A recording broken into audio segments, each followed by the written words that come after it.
For those who do not know me well, I'm Yolita Elodi. I'm a physician at Summa Health System, and I'm also the Assistant Dean of Diversity at Northeast Ohio Medical University. I also have my own consulting business called Jerry Doula because I love all things geriatrics. And I think just sometimes people need to be walked through that process, right? Just like they need to be walked through, navigating any health system. And so today we're going to talk about understanding implicit bias in healthcare. Were you guys able to do the implicit bias test? I did one. I've done them in the past, though, so that's good. Perfect. Okay. And I did several of them and enjoyed them. Yeah. I enjoy them way too much. Yeah, you get hooked. Like, oh, do another one. Yeah. Exactly. Yeah. So objectives, we're going to gain, review, and we're going to receive. Okay, so great order. So participants will gain knowledge on implicit bias and discrimination in healthcare and how it affects clinical outcomes. Learners will review the physiology behind unconscious bias and how to mitigate bias through counter-stereotyping perspectives taking and personal interaction. Attendees will receive instruction in ways to identify bias in themselves and other caregivers in ways they can respond to minimize impact on patient care caused by bias. So, as you know, we want to make sure that this is short and sweet. So a lot of the subjects that we're going to discuss, we're just going to touch on them. But of course, if anyone wants more information or resources, I have so many resources. You would say, okay, that's enough. No more, I'm good. But I'm more than happy to share those resources and or books, whatever you want to call it. I can find it if I don't have it, I can find it for you.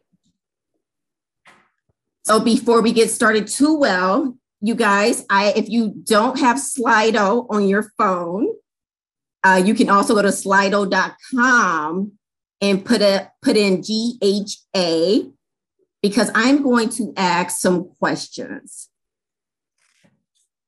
So that is, you can do this on your cell phone and it's just slido.com, or you can do this on your desktop as well. And you just put in the, after the hashtag, you'll see the hashtag when you put slido.com in GHA. So if it's not clear, I work with students. I have to stay up to date on all the technology. I did it. We're all ready. This is us learning together here. And you can also take a picture. Here, I'm gonna go back down. I'm sorry. You can also take a picture of that QR if you would like, and it'll just take you to slido.com as well. So this is our learning together. And I always loved, mini vignettes because I think we have to almost get a picture of someone in our brain, right? And so our first learning together, take one. A 55-year-old with a history of lung malignancy or cancer, you can call it either one, first diagnosed 3 years ago, currently seen by a community primary care provider, has minimum emotional and social support, on and off financial challenges, and frequently requests pain medication. So our first Slido questions, and I'm going to make Slido active. So if you guys give me just 1 second, because I have to wiggle this back and forth. So we're going to activate. Okay, so the first question is, what are some assumptions? What are assumptions that you're making about this individual? Again, this is why I do Slido, because I know some people may be shy. I'm not too shy, but I know sometimes when it comes to certain topics, folks can get a little bit shy around it. So what are some assumptions? Are you able to see it? Needs help? Great. What about for their gender, their race, their ethnicity, their motives, their social history? where they live, vulnerable, unhealthy lifestyles, right? Like the first thing I think of is, you know, did this person smoke? You know, were they a smoker, right? Very good. Low, moderate income, absolutely. In pain. You guys are clearly better humans than I am. Addiction. Very, very good. Thank you. I'm going to just, again, kind of go back and forth. I'm going to go back to my presentation now. Why do you guys think we do that? Why do you think that at times that we see this information, or we hear this information? Why is it that we have some of these assumptions? Well, I think it helps me kind of get my head around the situation faster if you make assumptions, and you can move more quickly to diagnose and prescribe and move on. So, absolutely. Faster. I think absolutely. And go ahead. I was just going to say, I think some assumptions are just based on our experience. People we've known, or I mean, I'm not medical, so for me, it's people I've known, people I've heard about. Absolutely. Well, it is what's familiar to us, right? And so our brain starts to put together a story. Our brains love stories, right? That's why when our children are little, we read them stories, because our brain loves story. It wants to create. You say one thing. I always tell people when a patient goes to the emergency room, and I ripped off a piece of paper, but when a patient goes to the emergency room, really that emergency room doctor is getting this much of the piece of paper, right? That's what they're getting. But that emergency room doctor is trying to make and fold over a lot of information, and their brains, regardless if they want to or not, is making a whole story right then and there. So let me toggle back to the presentation. I'm going to learn how to do this without going back and forth. And so you guys are absolutely right with these assumptions, because in a study that showed breast cancer versus lung cancer patients, lung cancer was associated with negative stereotypes, with a lot of blame to the survivor or to the individual on hospice care. It had a lot of negative attitudes as well. So thank you for that. So gender, I did this on my poor husband, who has to get the brunt of all of my discussions. And so, I'm going to, I asked his permission. I said, when I say gender, what do you think? Don't, he tried to think too slowly. I'm like, you're trying to use your cortical reasoning now. But, he said man, he said African-American, he said motive, that they were maybe pain seeking, and social history, possibly, could they be home insecure?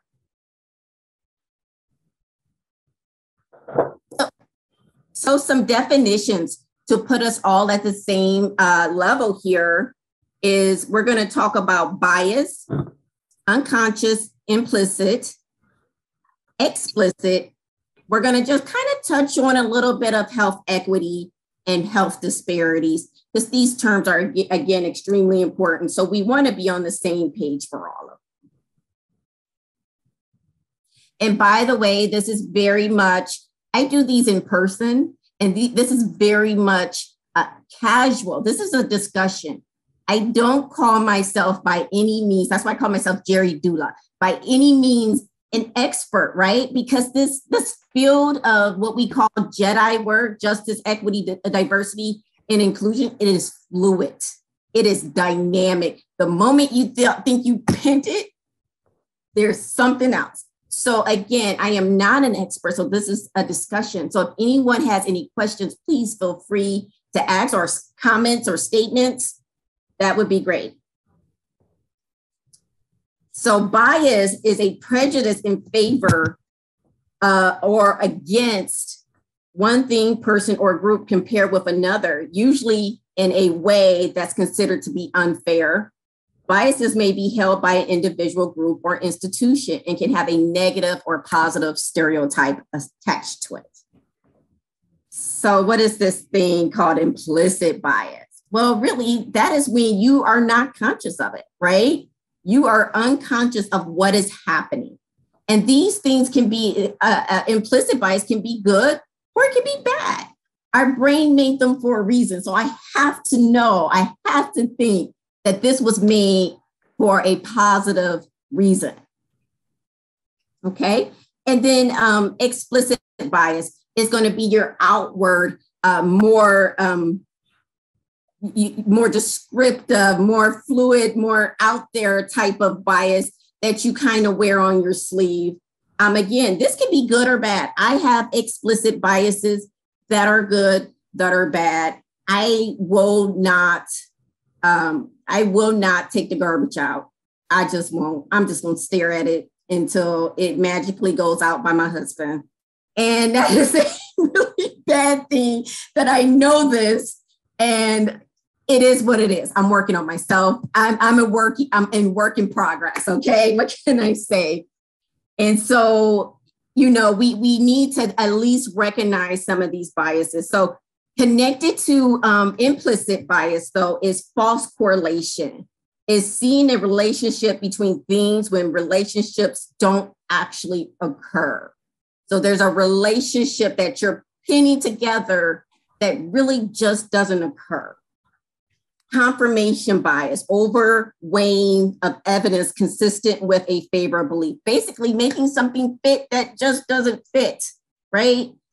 We see this quite a bit when we feel like we have to be in the dichotomous political scene. You may not be all here, and we may not be all here. I subscribe to a both and. Of both and, because I'm not a very dichotomous person, but sometimes you try to make something fit for the sake of the society we live in. And then similar to me bias, people like me are more positive than others. You're used to them. I was raised by a wonderful mother who is a hippie, and that's just what that's what I'm attracted to. I love individuals who are very earthy and very spiritual. But again, that is what I've been used to, and that is what I am familiar with. So health equity, and I just touched on this, and this is achieved when every person has the opportunity to attain his or her full potential, and no one is disadvantaged.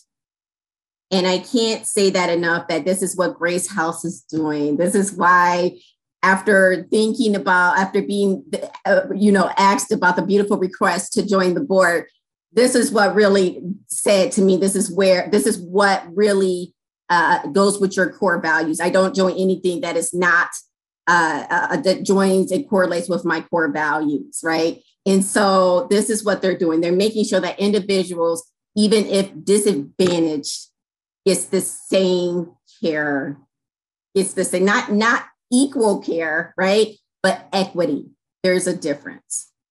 And we know that disparities occur when that doesn't happen, when that equity doesn't occur, when individuals based on some outside factors are not treated the same because of injury or disability or gender or you name it, they're not treated the same.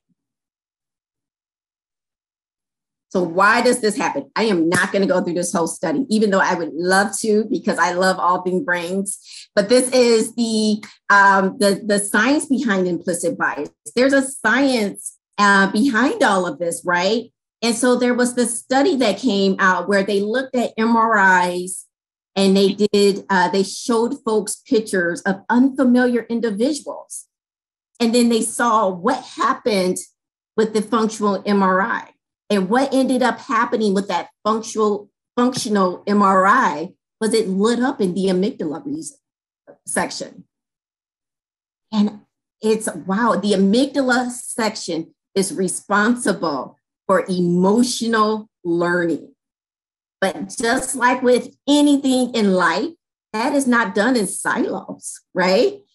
That part of the brain is connected to the memory part of the brain called the hippocampus, which is connected to another part of the brain, right? It's not just that's activated, but it activates the memory part of the brain. So you remember it and you're building neurons. You're building that memory. I probably should, when the tiger comes, I should be scared of that tiger, right? When it's cold outside, I should probably wear a coat, because last time I didn't wear a coat, I was cold. So just some of those examples. And again, these were the just examples. And they also paired, the study was also paired with the implicit association test. And what they found was those who had a preference for a group of people had a higher signal on that MRI, a higher, oh my goodness, what is this? This is unfamiliar to me, a fear trigger, an emotional trigger. Hey, Lena? Yes? So biases can be unlearned, but it has to be like active education to undo that. Is that? So it definitely has to be active. And this is why. And I want to just say this. I use some terms that may be a little bit, sound divisive, but they're not. But you have to think about what our United States has been built on. And so I like to say from 1619, when slaves first came over, everything was built right on, not on the slaves, not on what was good for them. It wasn't built on what was good for them. And from 1619 to 1865, so that's a long time. Nothing in that space was built for the best interests, again, of the slave, which was Black. And then even from 1865 to 1965, you got this space called the Jim Crow era, right? And again, not too many things were built on the best interest, right? And so we got to look at it as a system issue. It's not, yes, everybody has to do their homework. Everybody has to do their homework. No one's exempt, right? But to understand this is a big arching issue that all of us have to be involved in to change policies and practices, right? And so that I use that breakdown so individuals know this is what we live in. How do you tell a fish that he's in water, right? Because we all swim in that. How do you tell a fish he's in water, right? And so with this here, the examples of bias, you're in a burning building, your brain automatically tells you, get out. That is good. You probably should get out of that building.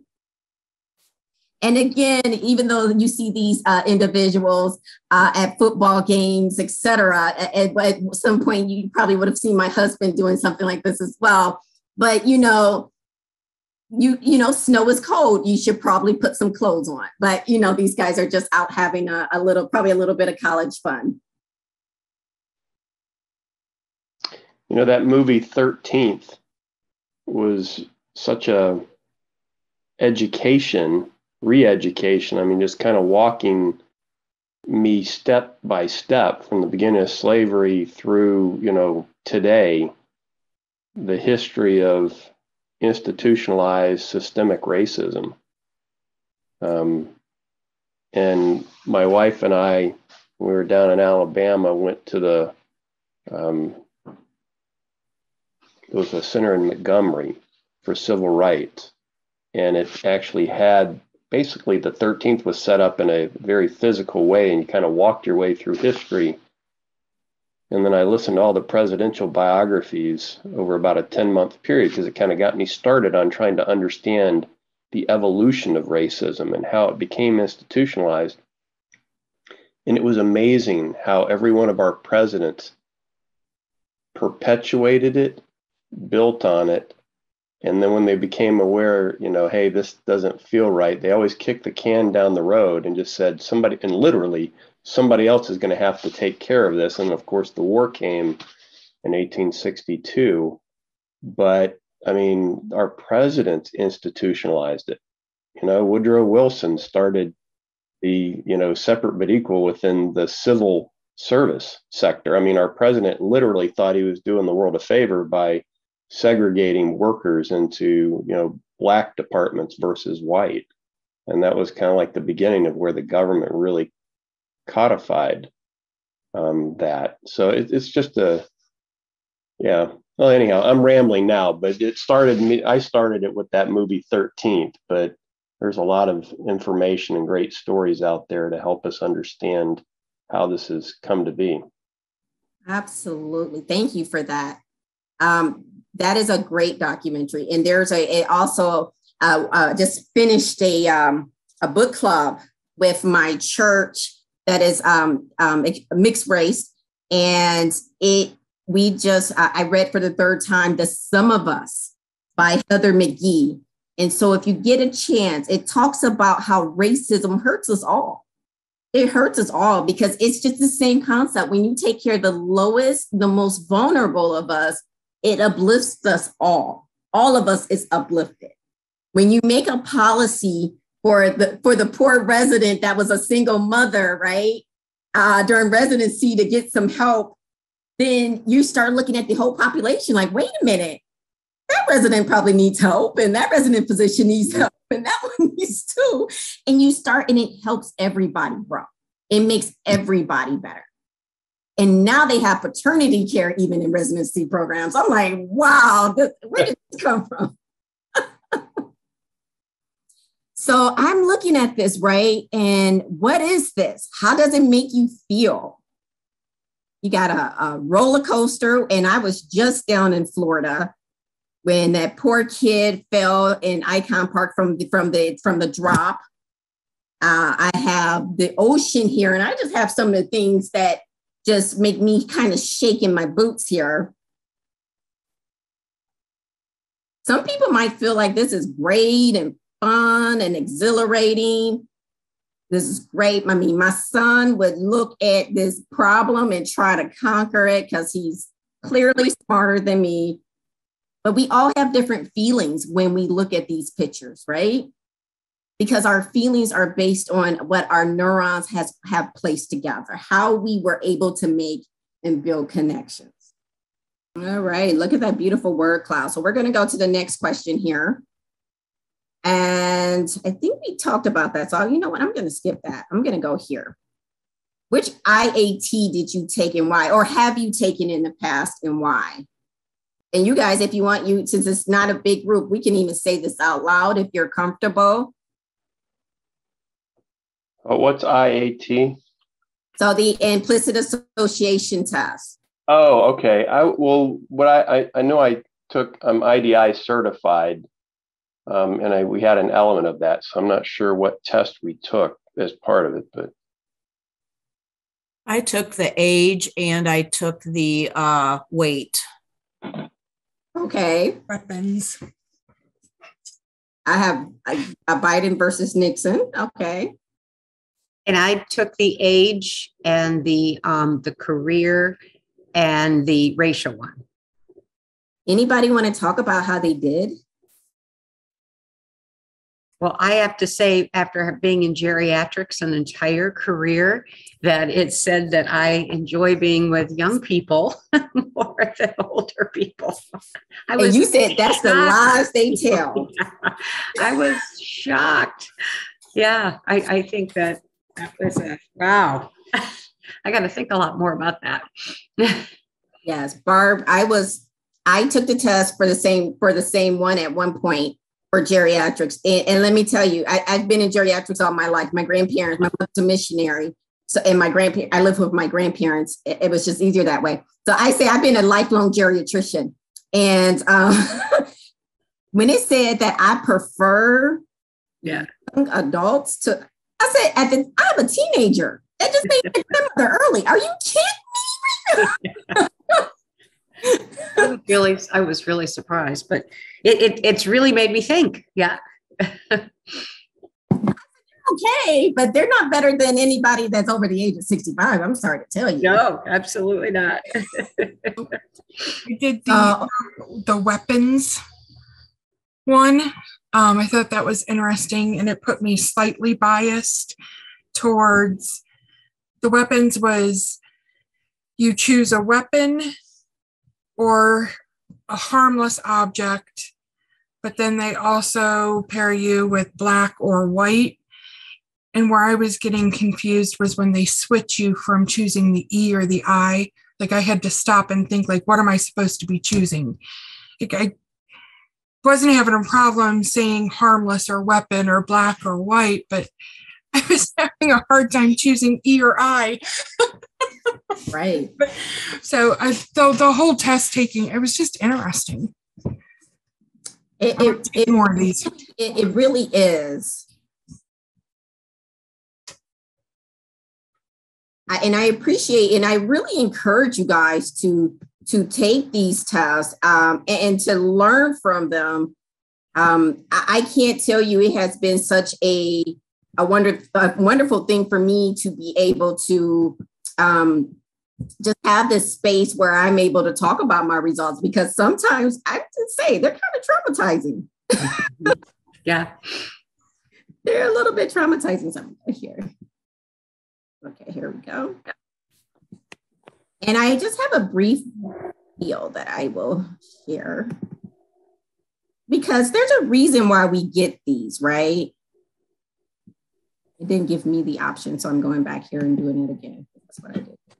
So I'll send the video. This video is very, I love it because it lets us into some of the language sometimes that we use, and maybe it's actually going to load for me now here. No problem, but I will send you the video in regards to that clip, because it's interesting, because where do we get this information? Like, what happens that our brains just all of a sudden, do we just wake up biased as heck? What is happening that we are now making these connections where the video discussed homelessness? They use the word homelessness, not the word home insecure. They talk about how they pee on the streets and defecate. This is a news section. They're just saying all of this. And these are the images that are being fed into us every single day. What does it mean to be homeless? Well, if I watch that video, it would mean you pee on the street, you do drugs, and you defecate. After they clean up, you come do it all over again, right? If I didn't know any better, that is what I would think based on this news information. But we also know that a large part of what we see isn't true, because that's not the complete story. As I said, it's only this much of the story, if that, right? So, and I'm going to connect back on here real quick, briefly, so that we can finish this out. And so are you guys able to see this? Give me yes, no. There we go. That's better. Yeah. Okay. And so they learned this in med school. And so they did a pain assessment. So it's not just TV and things that they learn. They're learning this in med school. They're learning that Blacks age more slowly than whites, that Blacks have nerve endings are less sensitive than whites. Blacks have Black people's blood coagulate faster, that Black people's skin, this was based on just Black and white, by the way, that we have thicker skin and that we have bigger bones. that would be great to really know that the reason why my BMI is up is because I have bigger bones, but that's not the truth. So, but these are some of the things that they have learned. We've learned that things such as the GFR, which is a kidney qualifier, that ours is higher, and it really disrupts care. It delays care. And so we know from this 2017 study, it was 35 articles. It was approximately over 2,000 patients that dealt with gender and abilities and mental health and age and substance abuse, weight and race, that implicit bias does directly impact provider healthcare decisions across the spectrum. I did put that information out as an addendum. What do I have to say about this? And Dave, I don't know if you're still on the line. Are you still on? Yes. Yeah. You are so right. This is literally my speech that I say. Any perceived social identity, language is powerful, right?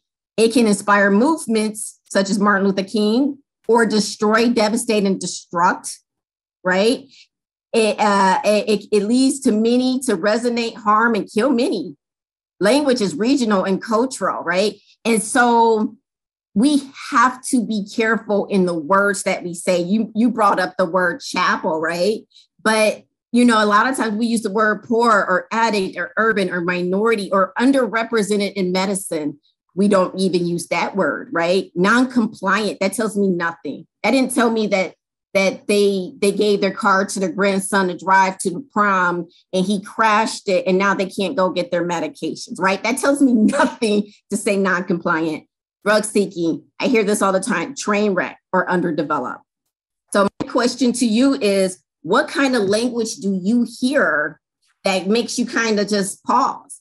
I'm guilty of it. I am, so I don't want, I'm no expert whatsoever. I am very guilty of doing the same thing. I'll use a term that my mother or my, Holly, you met my pastor. My pastor, Pastor Janet, has to be like, need you not to say that again. And so reflect on some of the language that you might use. I used to go nuts with the term non-compliant. I hate that term. It's so often used with mental health or addiction or so many other reasons. And it always, to me, implied intent when we use the label of non-compliance. And so often it seemed to be more of a systems issue or because of an underlying condition.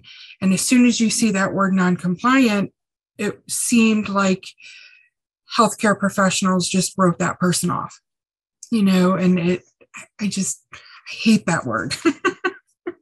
And it tells you nothing, right? It doesn't tell you nothing. That the patient started to get nauseated, but she didn't want to complain you could tell I'm used to geriatric patients. She didn't want to complain to the doctor. And so she just stopped taking it. Or she gave her granddaughter, I had this one, she gave her granddaughter the pain medication to sell because the granddaughter couldn't pay the rent. It doesn't tell you anything, right? It doesn't tell you any of the background information. It doesn't describe the person's heart. Or has been angry because they have sickle cell anemia and everybody thinks they're pain seeking, but they've been on pain medication since they were 6. Yep. 6 years old. And only thing that they've ever been called is a sickler. That's what their name is called. Yep.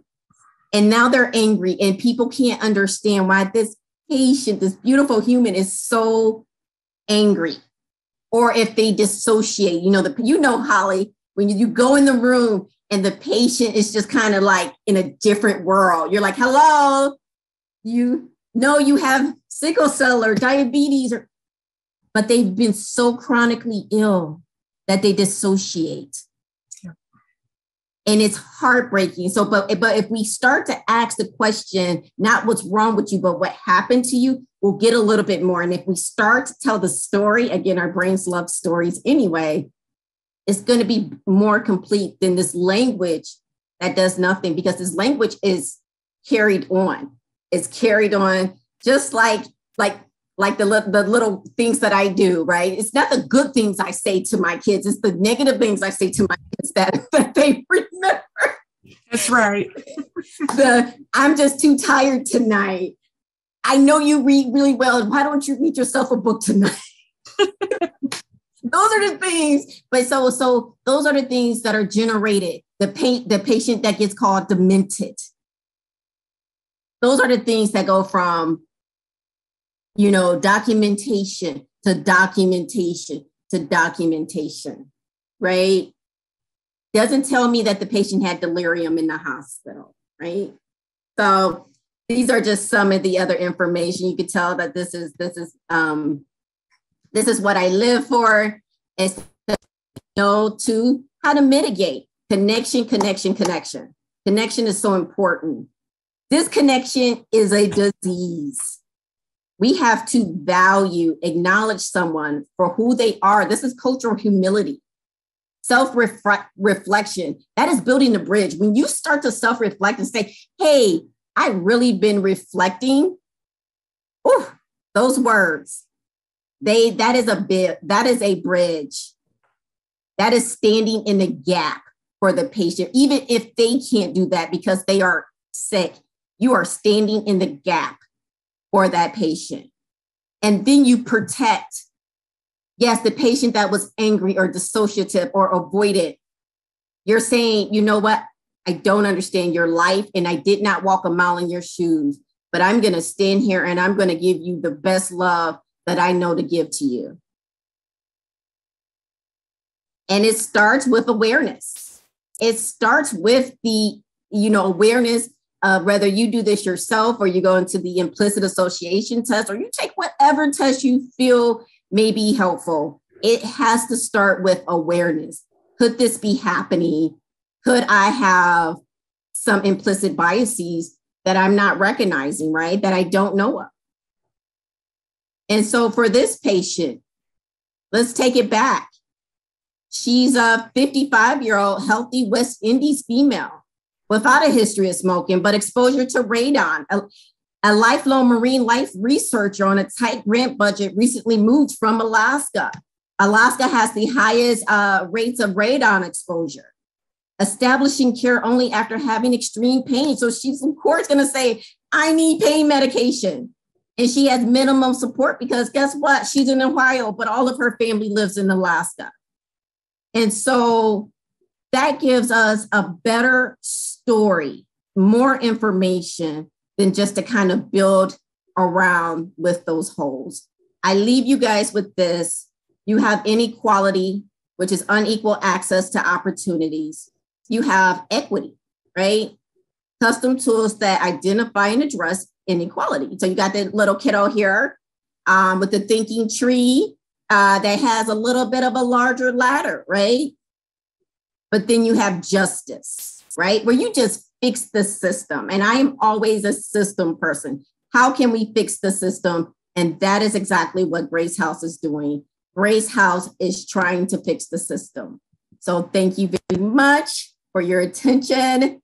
And do you guys have any questions?